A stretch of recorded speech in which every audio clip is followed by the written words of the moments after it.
Hey Dragon Slayers, today's video is about how reversing insulin starts with knowing just how insulin resistant you are.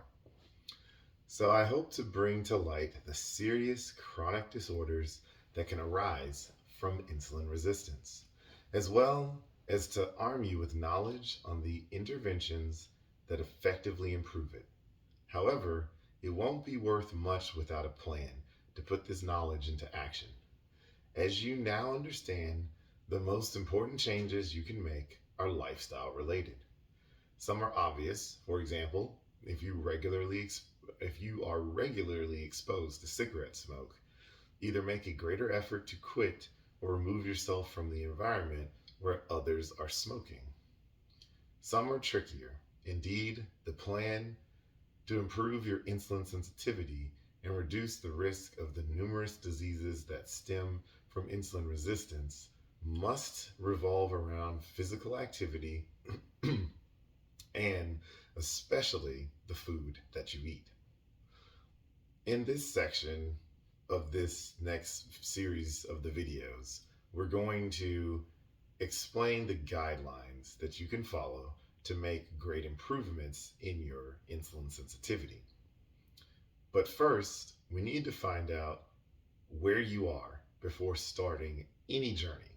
You need to know where you are exactly. If you're planning to make some lifestyle changes to reverse or prevent insulin resistance, the first thing you need to know is how insulin resistant you are. In a video a while back, probably more than a month ago at this point, I had kind of covered it was like a little quiz that you could take to see how insulin resistant you are. And I will go over it again quickly just for a refresher. So let's recap to get a sense of your risk level. You should answer the following questions. Do you have more fat around your belly than you like? Do you have high blood pressure? Do you have a family history of heart disease? Do you have high levels of blood triglycerides? Do you retain water easily? Do you have patches of darker colored skin or little bumps on the skin, known as skin tags, at your neck, armpits, or other areas of your body? Do you have a family member with insulin resistance or type 2 diabetes? And do you have polycystic ovarian syndrome, PCOS if you're a woman, or erectile dysfunction if you're a man? All of these questions reveal some connection to insulin resistance. If you answered yes to one of those questions, you likely have insulin resistance. If you answered yes to two or more of those questions, you most certainly have insulin resistance.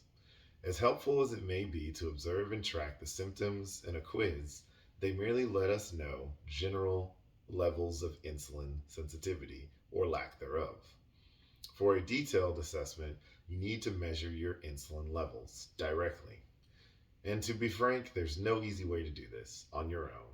There's no at-home finger prick test, unfortunately, and you need to request a laboratory blood test, and not just any test.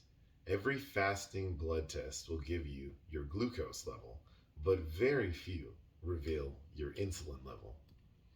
Thankfully, you have a few options. These options depend heavily on where you live. Some countries make it easier than others. First, you can request an insulin blood test from your physician. Often the test will be covered by your insurance, but not always. And it is sometimes why your physician might be reluctant. If insurance won't cover the expense, your physician's office can tell you how expensive the test will be. It's usually under $100 for this test within the United States. If your insurance won't cover the insulin test, or you don't want to wait for a clinic visit, you can simply request the test on your own, online. There are numerous companies that have sprung up recently that enable consumers to simply order insulin and other tests online. Some of these examples are walkinlab.com. I put the link to all of this in the description below. They have two tests, one for $25 that takes 3 to 4 days to get results, and they have one for $48 that takes 1 to 2 days to get results. The other one is labtestonline.org. That one is about $59 and it takes 1 to 3 days to get the results. I'm not affiliated with either of these sites.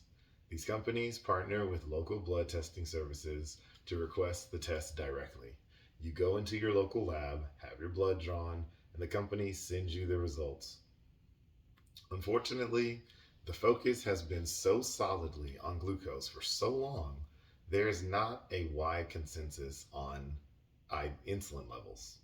Ideally, your blood insulin levels should be less than about 6 microunits per millimeter of blood.